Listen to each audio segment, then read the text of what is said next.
Hi, I'm Tom from LSI Garage. Today we have a motorhome. I want to show you how to check your tires. People are always wondering, are my tires safe? When are they made? How long will they last? There's a date code on them right past the DOT. This one is the 50th week of 16. So that tells you that these tires were made in 2016. Also, you look along the sidewall to make sure there's no cracking or any separation, anything that shows you that the tires are dry rotted. I get up and I look into the tread and I can tell it has plenty of tread left inside the grooves there.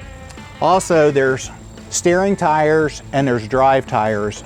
Most motorhomes will always have the steering tire tread front and rear. Some people that travel out west that get into mountains will like a drive tire on the back, and they're kind of like a snow tire.